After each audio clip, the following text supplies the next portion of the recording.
시청자 여러분 안녕하십니까. 굿모닝 인포믹스 2부 오늘도 힘차게 문을 열어보겠습니다. 오늘의 경제 언박싱 부동산의 최강자 김인만 소장님 나와주셨습니다. 어서 오세요. 안녕하세요. 안녕하세요. 그거 매일 준비하세요? 예? 예? 김인만 소장님 부동산 분석의 최강자예요. 모르셨어요? 아니 매일매일 하나씩 이렇게 뭔가 풍성해지고 있는데 최강자 김인만 소장님께 네. 일단 이번 주 집값 동향부터 좀 여쭤봐야 되겠죠? 어떻게 추석 됐을까요? 이후에 이제 계속 제가 하락 상승분 반납하고 이제 하락세로 가고 있다고 했는데요. 예. 뭐 0.01 떨어졌다가 조금 올랐다가 이렇게 조금씩 내려왔는데 이번 주 통계를 보고 사실 가슴이 좀 철렁 내려앉았는데요. 네. 하락폭이 좀 커졌습니다. 그러네요. 예, 전국은 지난주가 마이너스 0.01%였는데요. 이번 주 마이너스 0.04%. 기존의 추이라면 뭐 0.02 정도 내려왔어야 되는데 그렇죠. 0.04로 내려왔고요. 수도권 또 마이너스 0.01에서 마이너스 0.05까지 내려왔고요. 지방은 0.02에서 마이너스 0.03, 서울도 이제 마이너스 0.03까지 내려왔습니다. 그래서 전체적으로 하락폭이 커지고 있다는 건 좀 우려스러운 부분이고요.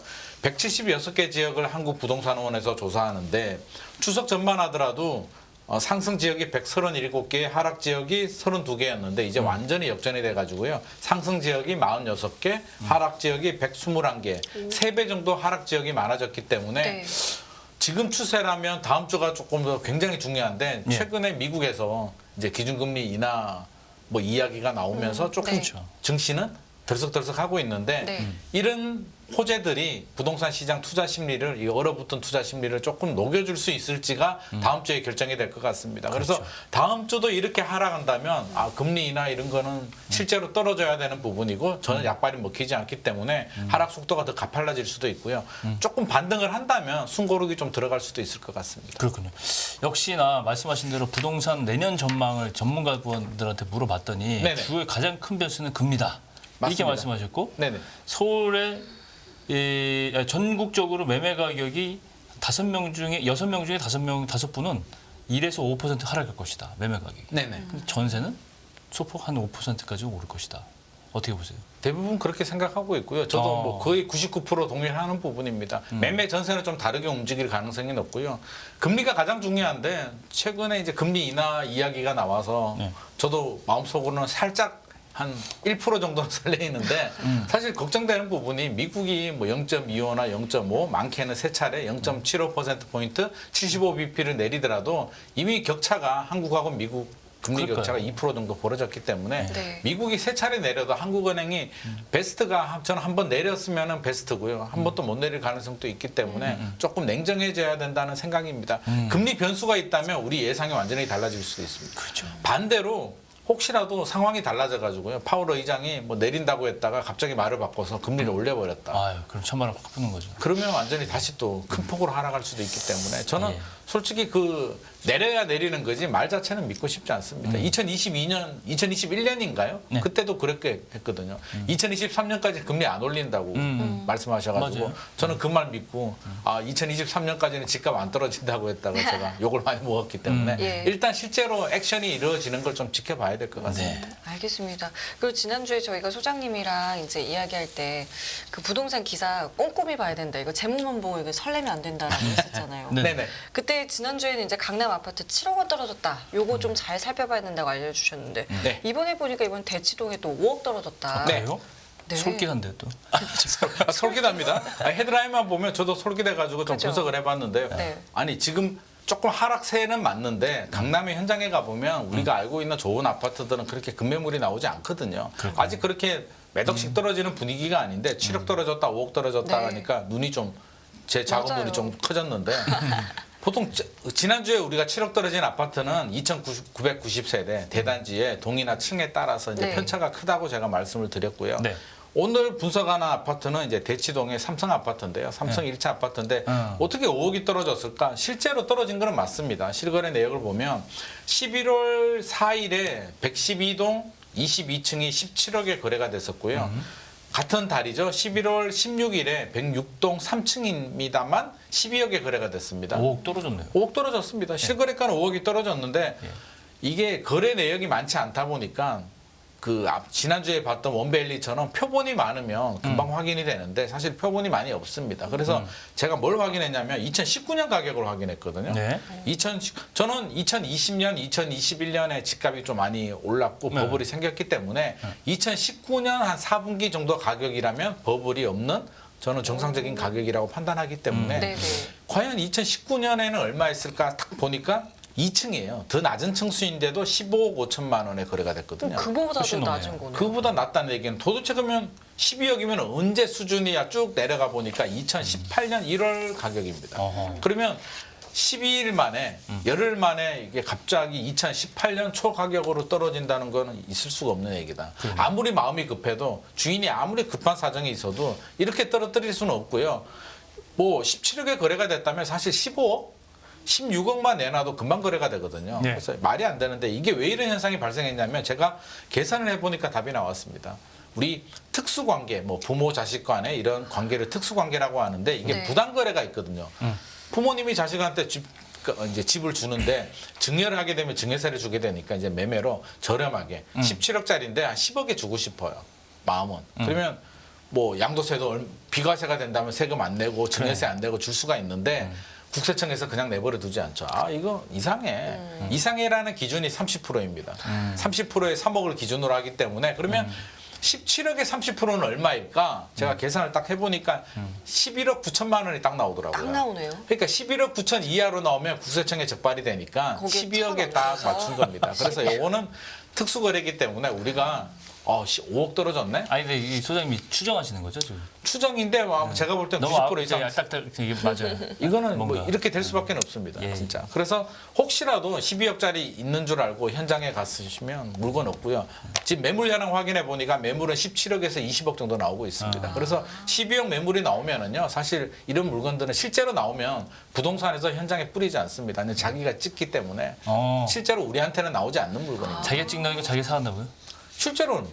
그리고 이렇게 좋은 물건이라면 자기 아는 사람들. 아. 저라도 안 이런 넣어놓고 물건이 진짜 시장에 나왔다 넣어놓지 그러면 않고. 제가 전화해가지고. 직접 하게 되면 이제 문제가 되니까 뭐 제 형이 하든지 아니면 제가 실장님한테 살짝 전화해서 12억 나왔는데 하시라고 제가 말씀을 당연히 드리겠죠. 네, 그렇게 되기 때문에 실제로 이렇게 오픈이 되고 현장에 나오지는 않습니다. 예, 예. 그렇군요. 자, 그리고 이 얘기 안 할 수 없죠 또. 예. 레미안 힐스테이트 공공주택 생긴다. 저 깜짝 놀랐어요. 이 LH가 이거를 양보했다고 봐야 되는지 혁신안에 들어있어서 뭔가 이게 바꾸려고 하는 건지 어떤 내용입니까? 이게? 이것도 헤드라인만 보면 LH가 통 크게 이제 기득권을 내려놓고 그렇지. 공공주택의 문을 개방해서 이게 민간 건설사들이 이거 좀 양보 받으려고 얼마나 그렇죠. 많이 LH가 애쓰는데. 철근 누락도 있고 여러 가지 문제가 있으니까 이제 혁신안이 나왔는데 공공주택의 문턱을 개방하겠다. 뭐 독립성을 강화하겠다 이런 내용들이 나와 있는데 뭐 카르텔 협파하겠다 나오는데 저는 일단 제목만 보고 아니 이게 이렇게 양보할 일인가 하는 생각이 들었고요. 만약에 제가 삼성물산 레미안 대표이사라면 아니면 힐스테이트 현대건설의 대표이사라면 자이 대표이사라면 이걸 반가워할 일인가? 혹시라도 우리 보고 하라고 할까 봐 저는 가슴이 철렁 내려앉을 것 같거든요. 왜냐하면 사업성이 확보가 돼야 되는데 공공주택이 뭡니까? 최대한 저렴하게 그렇지. 우리 서민들의 주거 안정을 위해서 우리 혈세가 투입되기 때문에 절대 예산이 많이 들어갈 수도 없고요. 건축비도 낮게 될 수밖에 없습니다. 그래서 민간 보고 지어라고 한다면 우리가 알고 있는 레미안, 힐스테이트, 푸르지오, 자이 같은 수준의 아파트가 나올 수가 없기 때문에 사실은 이게 개방한다는 게 큰 선심을 쓴다는 게 저는 좀 아닌 것 같고요. 내용 자체를 보더라도 혁신안이 여러 번 나왔거든요. 그 3기 신도시 토지 투기 문제가 생겼을 때도 혁신안이 발표가 됐고 올 초에도 혁신안이 발표가 됐고 계속 발표가 되는데 내용을 보면은 뭐 내용은 좋습니다. 감리 단계에서도 뭐 독립성 인정해주겠다. 뭐 감리 업무 전담 법인을 도입하겠다. 설계 단계에서도 전문성을 강화하겠다. 시공 단계에서도 뭐 하자 없이 만들겠다. 여러 가지 내용들이 나오는데 이게 우리가 지금까지 법이 없고 절차가 없어서 이런 문제가 생긴 건 아니잖아요. 그렇죠. 그래서 저는 이번에도 또 혁신 안에서 그치지 않을까 하는 약간 걱정이 좀 되는 부분이 있습니다. 근데 일단 이게 만약에 해요. 만약에 네. 한다고 가정을 하면은 네. 그 우리가 흔히 말하는 순살 아파트 이런 거는 없어질 수 있을 거라고 보세요. 제가 앞서서 약간 힌트를 드리긴 했는데요. 진짜 없어질 수 있을까에 대해서 저는 그러면 기존의 주택들은 법이나 규정이 잘못돼 가지고 순살이 발생했을까요? 지켜야 되는 걸 지키지 않은 거잖아요. 우리가 저도 마찬가지고요. 우리 대한민국의 국민들이 LH한테 레미안이나 힐스테이트, 자이 프루지오 같은 고급 아파트를 지어달라고 요구하진 않습니다. 아니 왜냐하면 우리 세금이 들어가기 때문에 서민 주거 안정을 위해서 평균 정도 튼튼하게 하자 없이 구조 좋게 그냥 튼튼하게 평균 정도의 아파트를 지어달라는 거거든요. 네. 그거는 그냥 노력하면 되는 겁니다. 우리가 저희 애도 마찬가지인데요. 자녀들한테도 1등 하라고 하면 1등은 힘들어요. 머리도 좋아야 되고요. 좋은 학원도 다녀야 되고요. 엄청난 노력이 필요한데 야 너 중간만 해. 평균 정도만 해라고 한다면 평균은 학원 안 다녀도 제 생각에는 열심히 하면 평균을 할 수 있다고 생각하거든요. 그러면 LH도 마찬가지죠. 이게 국민들이 뭐 엄청나게 지어라는 건 아니고 평균 정도로 하자 없이 튼튼하게 지어달라는 건데 그게 이렇게 혁신안이 필요하고 이렇게 대단한 개선이 필요하냐 그러면 저는 그렇게 보지 않습니다. 있는 거라도 좀 잘하자. 항상 사람이 문제이기 때문에 제발 좀 지킬 것만 잘 지키면 저는 평균을 한다고 생각합니다. 그렇죠. 또 다른 얘기인데 최근 이런 전화 받으신 적 있죠? 사장님 뭐 지방에 지금 개발 예정지 토지 나왔으니 관심 있으세요? 뭐 이렇게 이건 뭐 거의 사기잖아요. 네 지금. 맞습니다. 근데 요즘에 보니까 공공기관이 네. 뭐 강남 고가 아파트인데 이거를 헐값에 통으로 매각하니까 네. 너 일부 뭐 조각 투자해라 이렇게 전화가 온다면서요? 여기 이게 또 솔깃합니다. 이거 듣고 있으면 왜 솔깃하냐면 아니, 사실 말이 안 공공기관이 되는데 SH공사가 등장합니다. 아. LHSH 같은 경우는 매입 임대를 하거든요. 네네. 아파트를 사서 임대를 준단 그렇죠. 말이에요. 저렴하게. 그렇죠. 네. 그리고 SH 같은 경우는 그 장기 전세 매입을 해서 장기 전세를 주는 게 있는데 요거를 매각한다라는 이야기를 합니다. 자금난 때문에 부채가 많아서 매각을 하는데 통매각을 한다. 잠실에 레미안 퍼스티지라는 아파트가 있거든요. 알죠. 반포에. 퍼스티지 아파트 200가구를 1,600억에 통매각을 하는데 이걸 한 가구당 자르면 8억이 됩니다. 이게 지금 시세가 한 34억 정도 하는데 조용히 불러가지고 문서를 보여줍니다. SH공사 뭐 이렇게 있는 문서도 보여주고 아 이거 8억에 지금 통매각을 하는데 너도 참여할래? 라고 하면 가슴이 두근두근하죠. 아, 30억짜리를 8억에 3분의 1 가격에 그렇지. 4분의 1 가격에 이거는 이상한데 이상함에도 마음이 설레이죠. 이상하면 아닌 거예요. 이상하면 아닌데 이미 마음은 동하고 있기 때문에 그러니까. 굉장히 좀 주의가 필요하다는 말씀 드리고 싶습니다. 근데 지금 사례를 들어주신 거는 이제 아닌 거잖아요. 네. 근데 정말 혹시라도 이런 일이 일어날 수 있는 가능성은 아예 없는 건가요? 아예 없습니다. 그래요? 왜냐하면 지금도 이것도 이제 그래. 그 기자분이 확인을 했는데 SH공사에서는 펄쩍 뛰고요. 아니 이거 무슨 소리냐. 우리는 그런 공문을 보낸 적도 없고 계획 자체도 없고 매각 계획도 없다라고 하고요. 절대 이렇게 이런 물건들은 아까 우리 앞서서 5억 떨어진 아파트 제가 안 나온다고 했잖아요. 자기들이 다 해버린다. 아는 사람끼리 조용히 해결하게 되고요. 실제로 이게 8억에 나오면 이게 현장에 뿌려지겠습니까? 왜 모르는 사람한테 전화해가지고 사라고 하겠습니까? 저라도 주변에 아는 사람들만 해도 이거 다 팔 것 같거든요. 8억이면. 네. 쉬쉬하고 쉬쉬하죠. 쉬쉬하고 팔아버리지. 우리가 생각했을 때, 이게 너무 좋은 거. 네. 이렇게 좋은 걸 왜 나한테 기회를 주지? 세상에 공짜는 없고요. 제 원칙이 하나 있잖아요. 네. 내 주머니에 있는 돈을 가지고 가고 싶어 하는 사람은 많아도 내 주머니에 돈 주고 싶어 하는 사람은 우리 부모님밖에 없다. 저희 부모님도 안 주던데. 아, 그렇죠. 가끔 그런 부모님들이 있는데, 마음은 주시고 싶겠죠. 부모님도 안 주는데 그렇죠. 부모님도 잘 안 주는데 저도 하루에 전화 5통에서 10통 정도 옵니다. 제 번호가 유출이 됐는지 투자라 투기하라고 계속 전화 오는데 사실은 사실은 좀 사람은 없죠 그 전화 중에. 그분들이 왜 저를 위해서 그렇게 저 돈 벌게 해주려고 노력을 하겠습니까? 소장님인지 알았으면 깜짝 놀랐을 텐데. 절대 그렇지 않다는 점 제가 한 번 더 말씀드리고요. 뭔가 이상하다. 세상에 공짜 없으니까 주변 시세보다 한 3% 5% 저렴한 거는 가능한데 이렇게 뭐 3분의 1 토막, 반 토막 저렴한 거는 우리 욕심, 탐욕을 자극하는 거기 때문에 현혹되지 말았으면 좋을 것 같습니다. 이것도 여쭤보고 싶었는데 이게 주택 정책하고 사실 인구하고는 굉장히 밀접한 관계가 있고 지금 네네. 출산율이 엄청나게 떨어지잖아요. 맞습니다. 최근에 한국은행 그 리포트를 보니까 네. 2015년 수준으로 집값을 낮추면 출산율이 높아질 수 있다 이렇게 나왔습니다. 하는데 네네. 2015년 가격이면 얼마 정도 떨어졌죠? 2015년 가격이면 기억이 안 나죠. 우리가 앞서서 아까 대치동 아파트가 예, 2018년 가격이 그 정도 떨어졌는데요. 2015년 가격이면 서울 아파트 전국 평균 가격이 2억 6,800만 원 정도 되고요. 서울이 5억 2천만 원입니다. 그러면 평균 가격이 그러면 2021년 평균 가격은 서울은 11억 5천만 원이었습니다. 그러니까 반토막 정도 가격이고요.